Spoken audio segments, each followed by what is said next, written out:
열왕기상 18장 41에서 45절 봉독합니다. 엘리야가 아합에게 이르되 올라가서 먹고 마시소서. 큰 비 소리가 있나이다.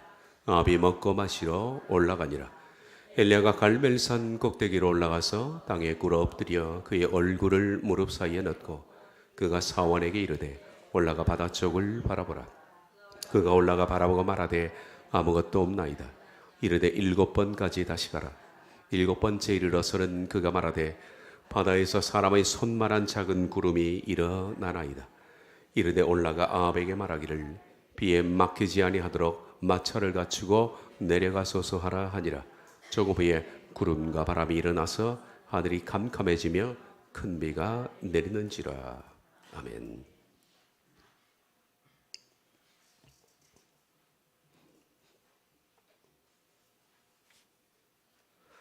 한 나라가 다른 나라의 노예가 되었더라도 자기 나라 말만 잘 간직하고 있으면 그것은 감옥의 열쇠를 쥐고 있는 것이나 다름없다.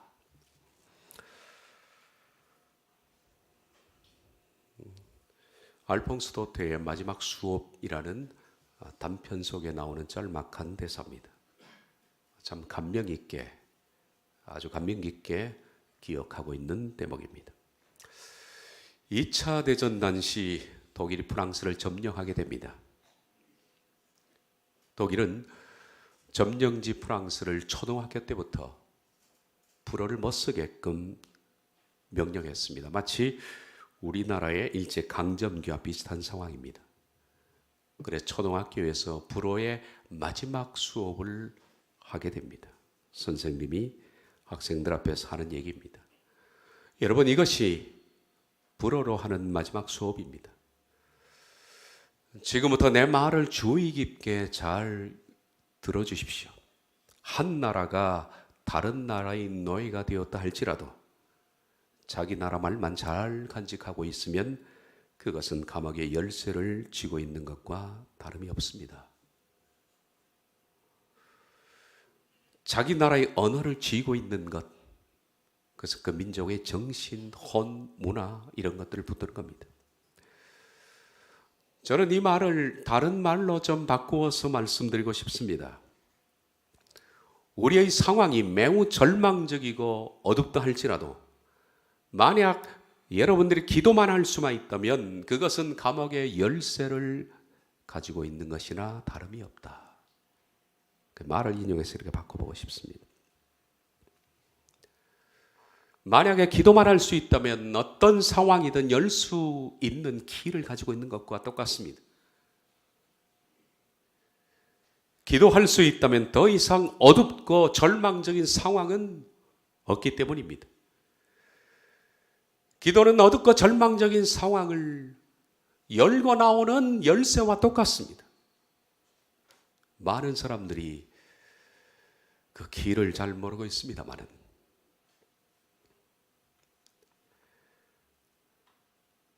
며칠 동안 엘리야 벤치마킹이라는 설교를 듣게 될 텐데 이 설교를 오해할까 봐 저는 조심스럽습니다. 이 설교를 하기 전에 오해할까 봐. 왜냐하면 여러분들은 기도는 만사를 해결하는 맞는 키처럼 아주 맹목적으로 그렇게 설교를 들어왔고 교육을 받아왔던 사람들이 대부분입니다. 기도만 하면 된다라는 그런 생각을 가지고 있는 그런 교육 때문입니다. 그래서 이 설교를 듣기 전에 먼저 지난주 설교를 다시 한번 상기하는 게 좋겠습니다. 기도는 어둡고 힘든 상황을 여는 키는 분명합니다. 그러나 그 이전에 반드시 선행되어야 할 것이 있는데 그걸 한국교회는 말하지 않아 왔습니다. 그냥 기도만 하면 된다. 그렇게 들어왔기 때문입니다. 지난 시간에 말씀드렸습니다. 기도보다 기도하는 사람이 중요하다. 기도하는 사람이 중요합니다. 우리들은 기도 자체에 초점을 많이 둡니다. 그래서 얼마나 열심히 기도했는가, 얼마나 간절히 기도했는가, 얼마나 금식하며 기도했는가, 얼마나 열정적으로 부르짖었는가, 거기에 기도의 포커스를 맞춥니다마는 그것은 가장 중요한 것을 놓친, 핵심을 놓친 얘기입니다. 얼마나 간절하냐, 얼마나 열심히냐 하는 것보다 더 중요하며 더 우선되어야 할 것은 기도하는 사람이 바르냐 하는 겁니다. 중요합니다. 성경도 성경을 읽는 사람이 바른 가치관, 다시 말하면 하나님의 진리로 가치관의 변화가 없으면 성경을 아무리 읽어도 자기 식대로 읽습니다. 자기 식대로 해석합니다. 그리고 욕망에 한풀이밖에 되지 않습니다. 내적 자아가 깨지지 못한 사람들이 기도하는 것은 거의 다 자기 욕망의 한풀이입니다. 자기 욕망대로 기도하지 않습니까? 만약에 욕망으로 기도해서 응답을 받은 경우가 있다면, 종종 그런 경우가 있죠. 내가 욕망으로 기도했는데 사람들은 응답을 받았다 그렇게 말합니다. 그렇게 되면 그 결과 더 깊은 욕망으로 빠지게 됩니다. 저는 이런 응답이 과연 하나님께서 주시진 응답일까 의심스럽습니다. 분명히 성경은 말씀하기를 욕심대로 구하면 하나님께서 주시지 않는다라고 했습니다. 그런데 욕심대로 구했는데 응답받은 것은 누구에게서 온 걸까요? 의심스러운 겁니다. 만약에 여러분들이 내적 자아가 깨져서 내 속에 욕망이 처리되고 나면 이상한 일은 기도할 것이 별로 없어진다는 사실에 공감할 겁니다. 그렇습니다. 우리가 지금 부르짖어 왔던 기도의 제목들은 거의 사라집니다. 내적 자아가 깨지면 더 이상 필요하지도 않고 그걸 위해서 엎드릴 필요 없다는 사실을 발견하게 될 겁니다. 주기도문을 여러분들이 강의를 들으면서 이런 말들을 많이 하더라고요. 많은 분들이 공통적으로 하는 얘기입니다. 목사님, 주기도문 강의를 듣고 나니까 기도할 게 없어집니다. 기도할 게 없어졌다 그럽니다. 그만큼 우리들은 쓸데없는 기도, 욕망에 찬 기도를 많이 해서 그렇습니다.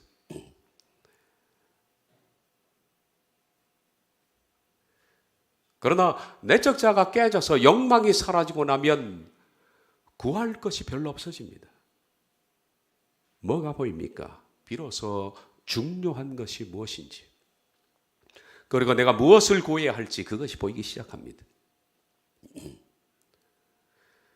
욕망이 깨지고 자아가 무너진 뒤 어떤 것이 가장 중요하냐, 그리고 두 번째, 그것을 구해야 되겠다라는 생각이 보이기 전까지 우리들은 욕망에 찬 기도는 우리를 잘못 이끌 뿐입니다.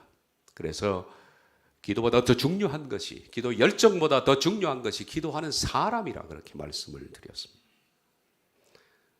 그래서 이 엘리야 벤치마킹이라는 이 설교 이전에 뭐가 필요합니까? 갈멜산의 엘리야 기도를 담는 것이 중요한 것이 아니라, 그를 벤치마킹하는 것이 중요한 것이 아니라 그릿과 사로밭이 필요한 겁니다. 그래야만 갈멜산의 기도를 보이게 되는 겁니다. 그릿과 사로밭, 거기서 고립된 곳, 인생의 밑바닥, 사면초가의 상황, 어찌할 수 없는 상황, 처참히 무너질 수밖에 없는 자. 그래서 거기서 아무 인생의 희망도 없고 어떤 의지도 없고 어떤 방법도 어떤 도움도 없는 그런 장소에서 포기가 되면 하나님은 거기서 기도하는 사람을 조금씩 만들어냅니다. 기도하는 사람들이 조금씩 만들어내는 과정에서 내 속에 있는 욕망들이 처리가 되고 무너지고 깨지고 정욕과 탐심이 사라지고 분노와 이기심, 무례함과 성급함이 사라지면서 하나님의 성품을 닮아가죠. 그렇게 될 때 그에게 발견되는 것은 무엇이 중요한가, 그리고 내가 무엇을 구해야 되는가, 그것을 보게 되는 겁니다. 이걸 발견해야만 갈멜에 오를 수가 있는 거예요. 이걸 발견하기까지 열심히 기도하지 마십시오. 자아가 무너지기까지 열정적으로 기도하지 마십시오. 오히려 그런 기도가 자기를 잘못 만들 뿐입니다. 성경 읽기도 마찬가지입니다. 주님을 섬기는 것도 마찬가지입니다.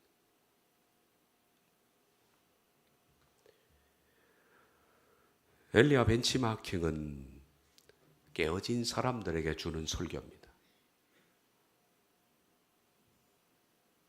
제가 위험스럽다 한 게 그겁니다. 내적 자가 깨어진 사람들에게 이 설교를 몇 주 동안에 우리가 하겠습니다만 이 강계를 추천하고 싶습니다. 만약 그렇지 못한다면 엘리야 벤치마킹이라는 설교를 오늘 듣고 다시 돌아가서 여러분은 그리신학교 그리고 사르바 신학교 설교를 더 많이 경청하시기를 바랍니다. 반복해서 듣고 들어야 됩니다. 그리고 깨어진 다음 이 설교를 다시 들었으면 좋겠습니다. 설교를 많이 듣는 것은 중요한 것이 아닙니다. 많이 듣고 많이 새로운 것을 아는 것은 중요한 것이 아닙니다. 한 편의 설교라도 한 편의 성경이 있기라도 그것을 듣고 실천하는 것이 중요하지 많이 들어서 뭐 하겠습니까? 많이 알아서 뭐 하겠습니까? 엘리야 벤치마킹은 기도하는 사람이 되었을 때 그래서 그가 정작 가장 중요한 것이 무엇이고 무엇을 위해서 기도해야 할지 그것을 발견한 사람에게 주는 메시지가 바로 엘리야 벤치마킹입니다. 엘리야는 우리에게 갈라잡이입니다. 기도의 갈라잡이.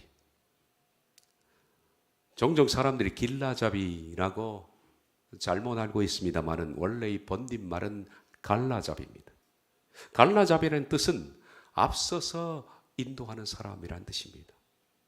성경에 몽학선생이라는 단어가 나오죠. 갈라디아서에. 그 단어와 비슷합니다. 먼저 앞서서 길을 인도하는 사람, 길잡이. 그래서 갈라잡이라 그렇게 부릅니다. 한때 이 갈라잡이가 한국 사회에 유명한 단어로 부상된 적이 있었습니다. 서점에 가면 갈라잡이라는 글들을 붙인 책 제목들이 많죠. 수학 갈라잡이, 영어 갈라잡이, 여행 갈라잡이. 심지어는 제 친구가 자기가 썼다고 보내준 성경 공부 책을 보니까 성경 갈라잡이라는 제목을 붙였더라고요. 성도 갈라잡이도 있습니다. 그런 얘기들 많이 합니다. 엘리야를 가르쳐서 기도의 갈라잡이라고 불러도 아마 손색이 없을 것으로 생각됩니다. 그는 기도의 갈라잡이입니다. 분명코. 그에게서 기도의 방법을 우리는 배워야 합니다. 그가 어떻게 기도했는가 하는 것은 초미의 관심사입니다. 엘리야를 보면 기도가 얼마나 큰 하나님의 위대한 선물인가. 기도가 이토록 놀라운 하나님의 역사를 일으켜낼 수가 있는가 하는 것들을 배울 수가 있는 겁니다. 단 선제 조건은 기도하는 사람이 되었을 때라는 단서는 잊지를 말아야 합니다. 엘리야는 그런 점에서 기도하는 사람에게 주는 기도의 안내 책자와 같습니다. 엘리야는 어떻게 기도했을까? 갈멜에서 몇 주 동안의 엘리야 기도를 우리가 볼 텐데 오늘 여러분과 제가 나눌 말씀은 골방의 법칙입니다. 기도의 갈라잡이 엘리야에게 발견되는 법칙 중 하나, 골방의 법칙. 열왕기상 18장 42절 엘리야가 갈멜산 꼭대기로 올라가서 땅에 굴어 엎드려라고 말합니다. 갈멜산 꼭대기 해봤자 그렇게 높지 않은 곳입니다. 사람들이 다 보이면 보이는 장소입니다.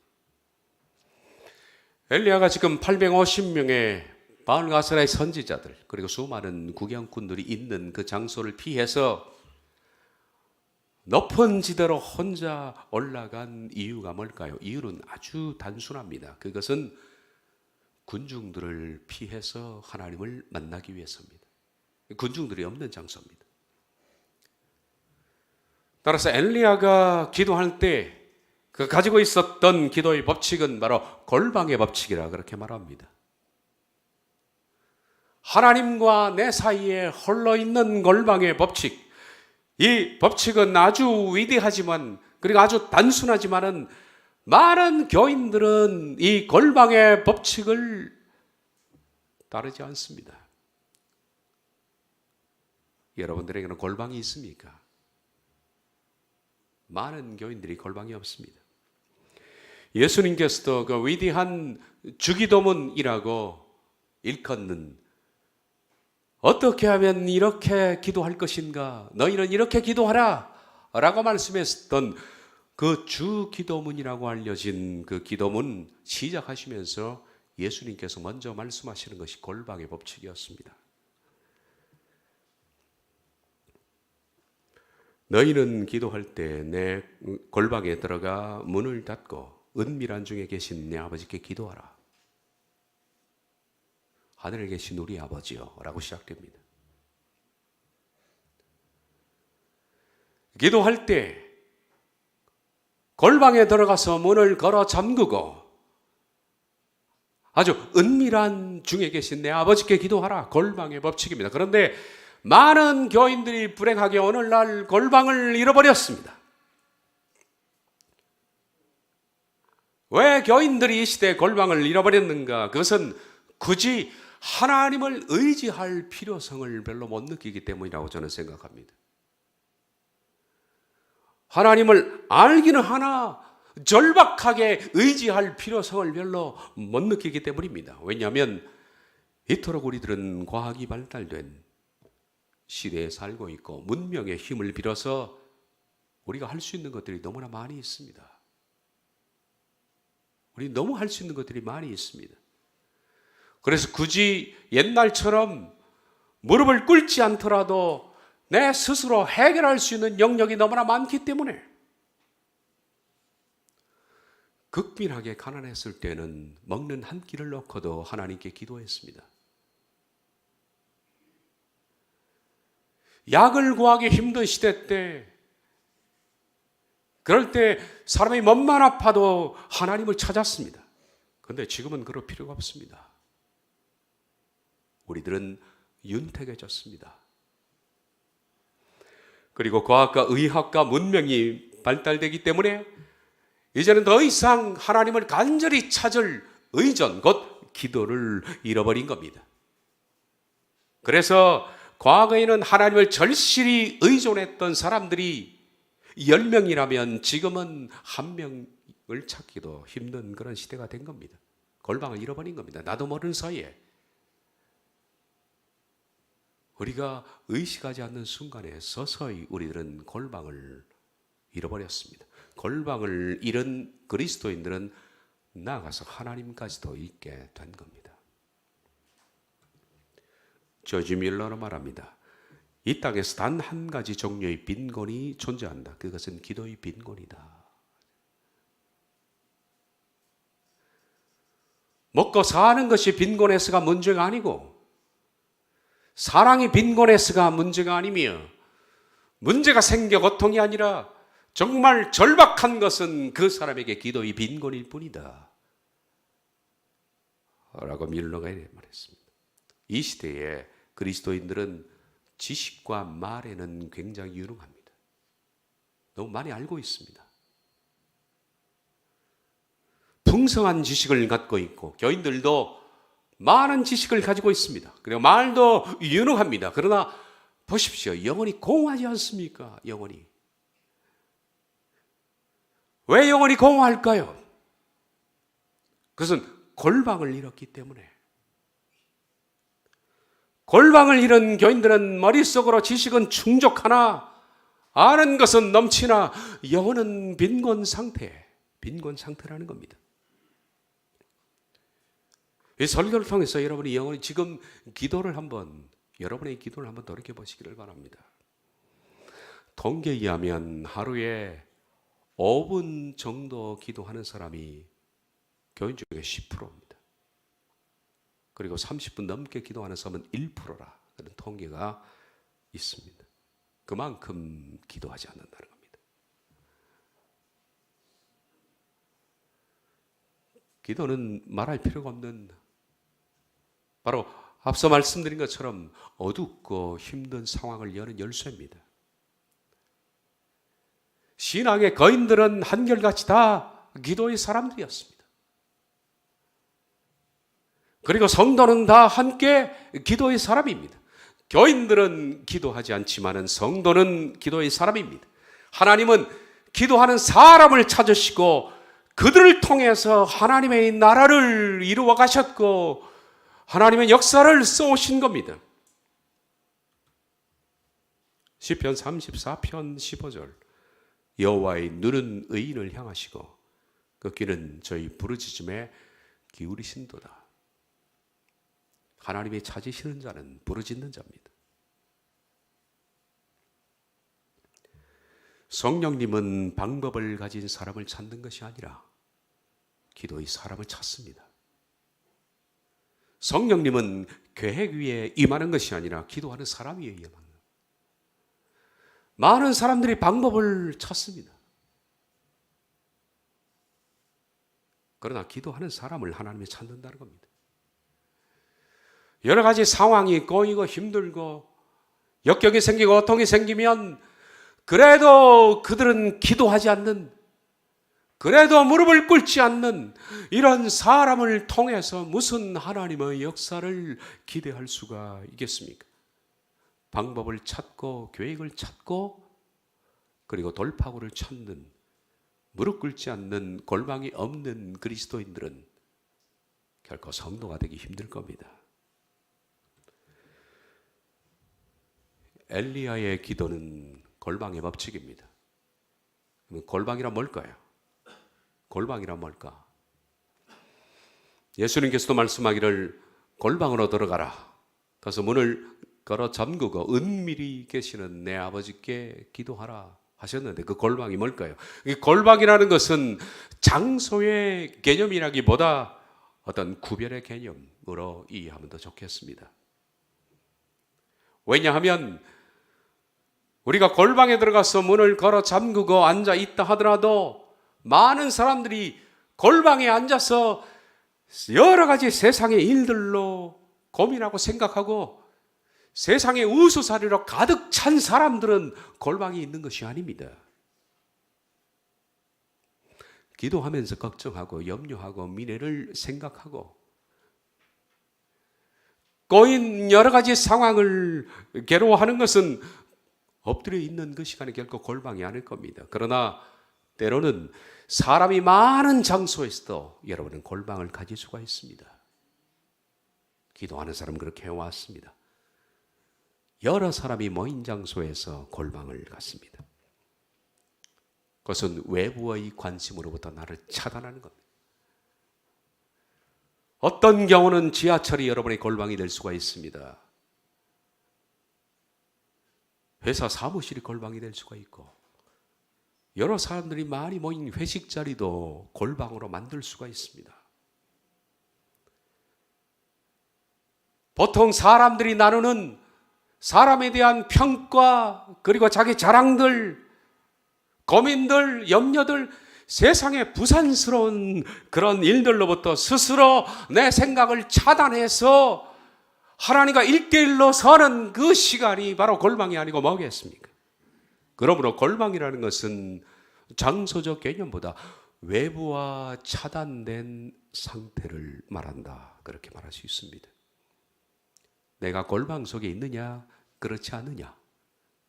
뭘 보면 알 수 있을까요? 그것은 바로 고독입니다. 외로움입니다. 사람이 외부와 차단되면 필연적으로 사람에게 발생하는 것이 외로움입니다. 고독입니다. 그러므로 골방을 이렇게 말할 수 있습니다. 외로운 장소, 고독한 장소. 골방은 고독한 상태입니다. 그리스도인들은 성도가 되려면 바로 그 골방 외로운 상태에 오래 머물러 있는 사람이 성도가 되는 겁니다. 오늘 교인들의 삶 속에서 정말 회복되어야 할 가장 중요한 것이 뭐냐? 그것은 외로움입니다. 거룩한 고독이라는 거죠. 거룩한 고독입니다. 이것이 없는 거예요.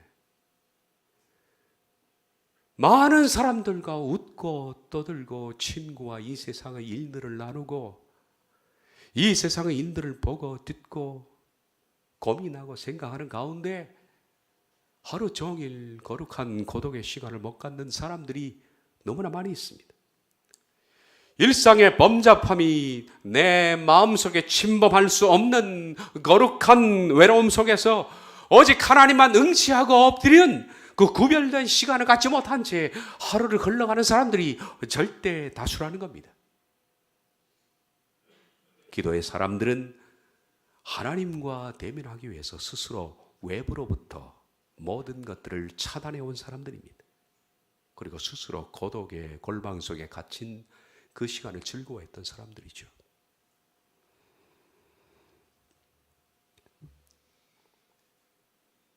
그들은 항상 하나님께서만 채워넣어야 할 마음의 빈 공간을 가지고 있는 사람들입니다. 하나님이 채워넣지 않으면 만족이 되지 않는 공간. 많은 사람들은 빈 공간이 생기면 즉시로 심심하고 무료하고 외로우면 친구에게 전화를 해서 만나기도 하고 차를 마시고 TV를 켭니다. 마음이 허전하면 TV를 켭니다.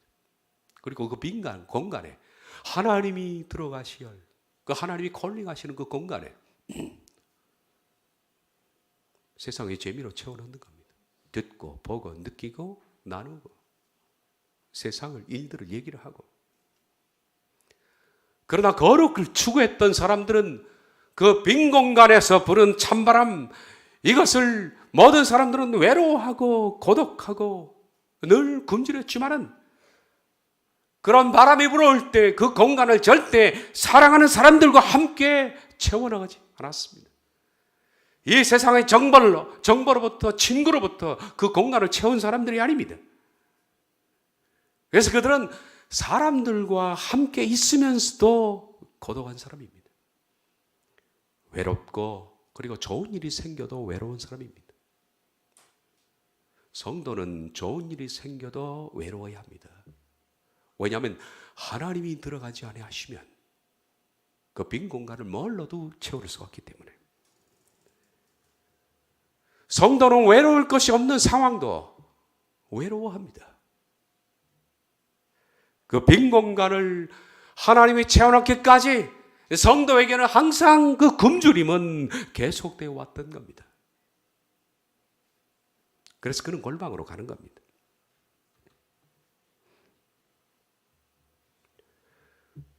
여러분에게는 외부로 차단된 공간을, 이 골방을 가지고 있습니까? 사람들이 어떤 평가를 하느냐, 성공을 자랑스럽게 얘기하고 성공담을 듣거든 마음에 질투도 느끼고 내 인생은 뭐냐 하는 생각 때문에 스스로 컴플렉스에 휘말리기도 하고 돈 얘기 때문에 자랑도 하고 고민도 하고. 그러나 이 모든 세상에 살아가는 얘기로부터 완전히 차단된 밀폐된 은밀한 중에 계신 내 아버지께서 볼 수 있는 그런 공간이 있느냐. 이 골방에서 사람들은 외로움이라는 것을 지불하고 기도를 얻게 되며 외로움을 지불하고 하나님을 얻습니다. 외로움을 지불하고 얻으시는 것이 뭐냐면 하나님의 거룩한 성품이 아니겠습니까? 그러므로 이 공간을 가지고 있는 사람들은 하나님을 닮지를 못합니다. 이 공간이 없는 사람들은 인생은 재미있을지 몰라도 영혼은 심히도 가난한 겁니다. 도저는 말합니다. 하나님이 쓰시는 사람들은 모두가 다 외로움을 통과한 사람들이다. 하나님은 외로움을 통해서 사람을 만들어 나가십니다. 그리고 외로움을 즐긴 사람들입니다. 세상의 위대한 사람들은 대부분 외로웠다. 외로움이란 성도가 그의 성스러움을 위해 지불해야 하는 대가다. 성도는 외로움이라는 대가를 지불하고 하나님을 얻습니다. 골방에서 외로움이라는 대가를 지불하고 하나님의 성품을 얻는 겁니다. 그러면 하나님의 사람들은 이 세상을 살아가는 동안에 한결같이 마음속에 외로웠던 사람입니다. 심지어는 외로울 것이 없는 상황 속에서도 외로워했던 사람들입니다. 하나님을 갈망했으니까. 누구를 갈망하고 기다린다는 것은 참 힘든 문제입니다. 우리가 사람을 사랑해도 사랑이란 참 아프죠. 마찬가지로 하나님을 기다린다는 것은 참 외로운 거예요. 힘든 일입니다. 이 외로움이라는 공간 속에서 하나님을 의존했고 그리고 부르짖었고 갈망했습니다. 그랬더니 이 외로움이라는 이 공간이 하나님을 닮아가는 성스러운 공간으로 바뀌었다는 얘기죠. 믿음의 사람들은 그렇게 해왔습니다. 시편 102편 1절부터 표준 세번역으로 보겠습니다. 주님, 내 기도를 들어주시고 내 부르짖음이 주님께 이르게 해주십시오. 내가 고난을 받을 때 주님의 얼굴을 숨기지 마십시오. 내게 귀를 기울여 주십시오. 내가 부르짖을 때 속히 응답하여 주십시오. 내 날은 연기처럼 사라지고 내 뼈는 화석처럼 새까맣게 타버렸습니다. 음식을 먹는 것조차 잊을 정도로 내 마음은 풀처럼 시들러서 말라버렸습니다. 시름에 지쳐서 나는 뼈와 살이 달라붙었습니다. 나는 광야의 올빼미와도 같고 메마른 땅의 부엉이와도 같이 되었습니다. 내가 누워서 잠을 이루지 못하는 것이 마치 지붕 위에 외로운 새 한 마리와 같습니다. 원수들이 종일 나를 모욕하고 나를 비웃는 자들이 나에게 저주를 맹세합니다. 나는 죄를 밥처럼 먹고 눈물 섞인 물을 마셨습니다. 주께서 저주와 진노로 나를 들어서 던지시니 내 사는 날이 기울어지는 그림자 같으며 말라가는 불과 같습니다. 다윗의 마음입니다. 우리가 메시아 시편이라고 알려진 이 마음도 시편도 다윗이 1차적으로 그가 먼저 겪었던 경험입니다. 나의 하나님 어찌하여 나를 버리십니까? 어찌하여 그리 멀리 계셔서 살려달라고 울부짖는 나의 간구를 듣지 아니하십니까? 나의 하나님, 온종일 불러도 대답하지 않으시고 밤새도록 부르짖어도 모르는 채 하십니다. 그러나 주님은 거룩하신 분, 이스라엘이 찬양을 받으실 분이십니다. 우리 조상이 주님을 믿었습니다. 그 믿음을 보시고 주께서는 그들을 구해 주셨습니다. 주께 부르짖었으므로 그들은 구원을 받았습니다. 주님을 믿었으므로 그들은 수치를 당하지 않았습니다. 그러나 나는 사람도 아닌 벌레요. 사람들이 조롱거리 백성의 멸시거리일 뿐입니다.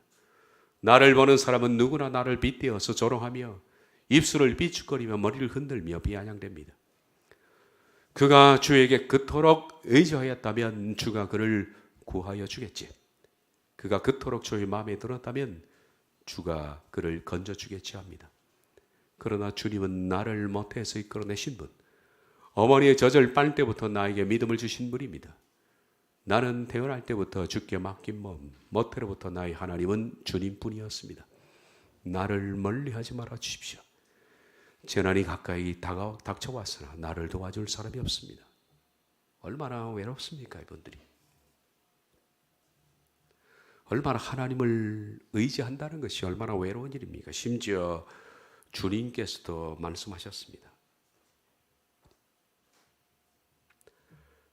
예수께서 이르시되 여우도 굴이 있고 공중에 새도 거처가 있을 때 인자는 머리 둘 것이 없다 하시더라. 여기서 머리 둘 것은 잠자리가 없다라는 뜻이 아닙니다. 머리 둘 것이 없다라는 것은 내 마음을 위로받을 사람이 없다라는 뜻입니다. 심지어 여우들도 짝이 있어서 굴로 들어가서 서로 부벼대며 위로받고, 밤이 되면 새들도 나무에 깃들어서 서로 몸을 따뜻하게 비벼서 그 공간에서 서로를 위로하는데, 나는 내 마음을 의지할 사람이 없다. 예수님도 그러셨습니다. 그러나 이것이 예수님의 힘이며 강점입니다. 그릿과 사르밧에서 지독한 외로움을 겪었기 때문에 그 차단된 공간 속에서 오직 하나님을 바라보는 그 골방을 엘리야가 배워. 그 사람이 바로 갈멜의 기도를 할 수 있는 사람이 되는 거죠. 제가 도저히 글을 좀 긴 글입니다만은 소개를 더 해드리겠습니다. 철저한 십자가 중에서 성도는 홀로 걸어야 한다. 고독은 성도가 성도로 살아가기 위해 지불해야 할 한 가지 대가인 것 같다. 고독이 고통을 주는 이유는 우리의 본성 때문이다. 하나님께서는 우리가 서로 어울려 잘 살도록 지으셨다. 사람들과 함께 어울리고 싶은 욕구는 지극히 자연스럽고 정당한 것이다. 그리스도인이 외로운 이유는 경건하지 못한 세상에서 하나님과 동행하기 때문이다. 그런데 그분과 동행하려는 사람은 종종 거듭나지 못한 세상 사람들과의 교제뿐만 아니라 선한 그리스도인들과의 교제까지도 포기해야 한다. 하나님께 주신 본능 때문에 그는 자신과 동일한 종류의 사람들과 어울리기를 갈망한다. 다시 말해서 그는 자신의 동경과 열망을 알아주고 그가 그리스도의 사랑에 푹 빠지는 것을 이해해 줄 그런 사람들과 어울리기를 갈망한다.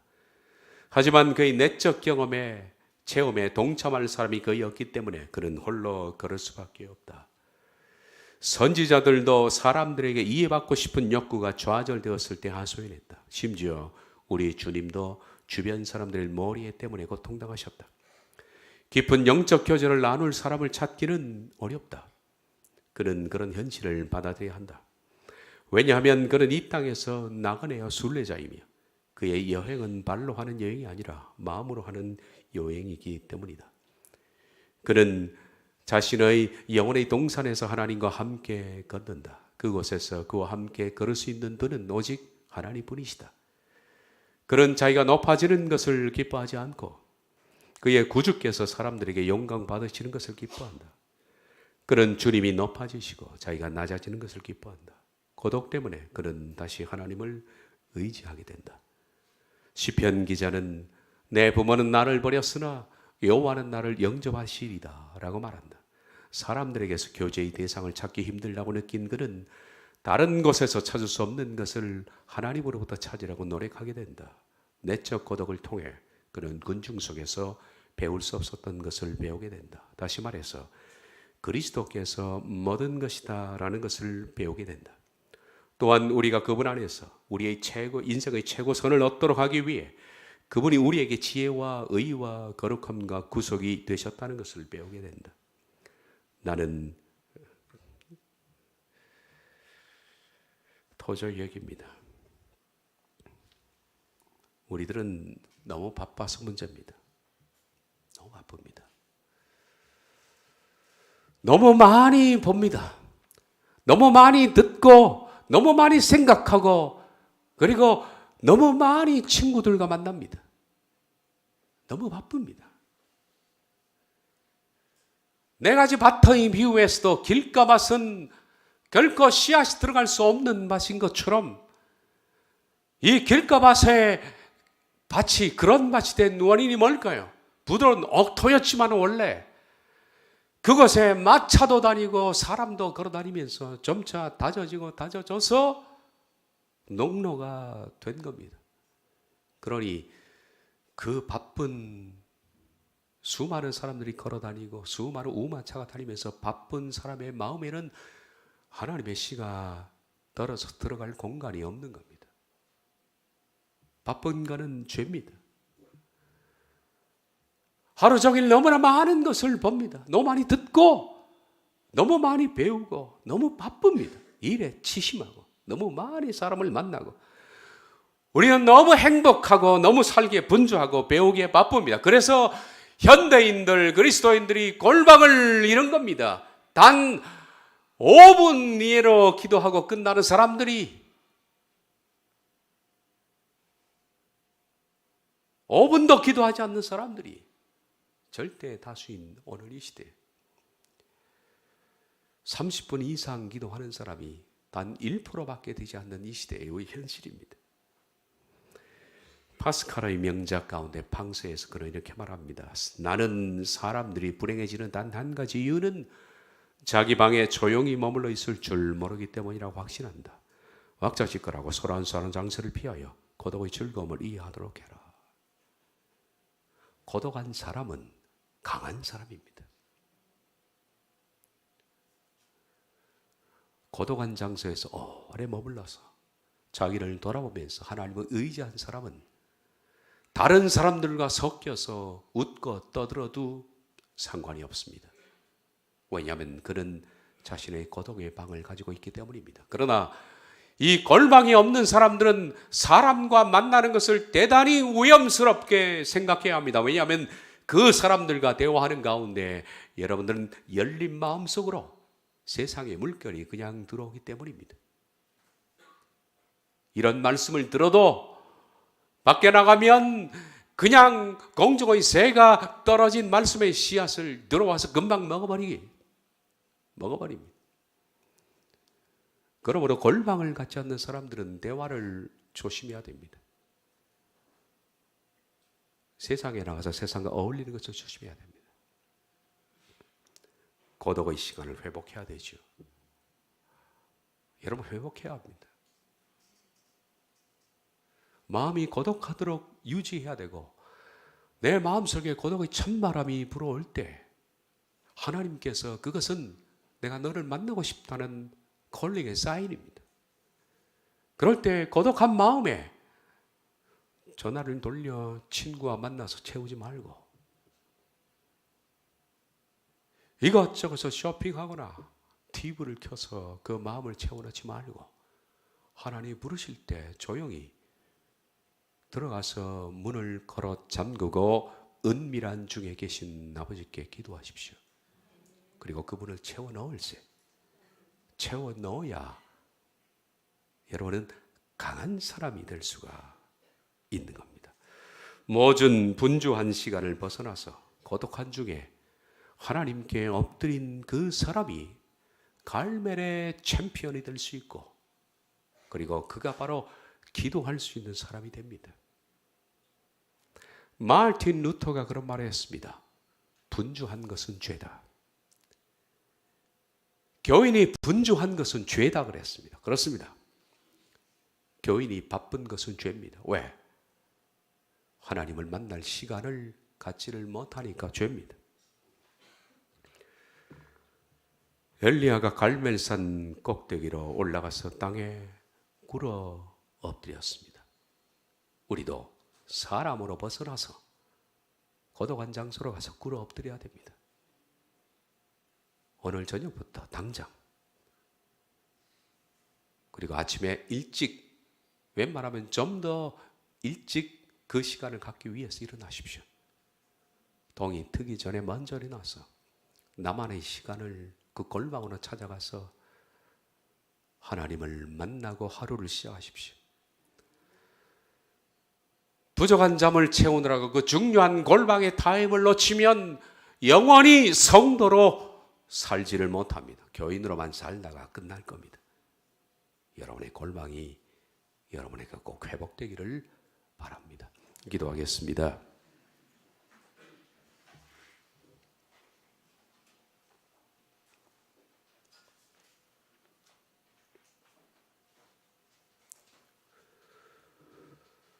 너는 골방으로 들어가서 문을 닫고 은밀한 중에 계신 내 아버지께 기도하라.